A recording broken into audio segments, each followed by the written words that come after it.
राष्ट्रपती द्रौपदी मुर्मू यांनी 9 राज्यपालांच्या नियुक्त्या काल जाहीर केल्या। यानुसार महाराष्ट्राचे राज्यपाल म्हणून सी.पी. राधाकृष्णन यांची नियुक्ती करण्यात आली आहे। राधाकृष्णन यांच्याकडे यापूर्वी झारखंडच्या आणि तेलंगणच्या राज्यपाल पदाचा अतिरिक्त कार्यभार होता। राज्याचे माजी विधानसभा अध्यक्ष हरिभाऊ बागडे राजस्थानचे नवे राज्यपाल असणार आहेत।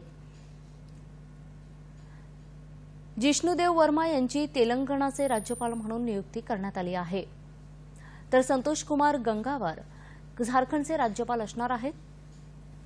ओम प्रकाश माथुर सिक्कीमचे राज्यपाल असणार आहेत, तर रामेन डेका यांची छत्तीसगडचे राज्यपाल म्हणून नियुक्ती करण्यात आली आहे।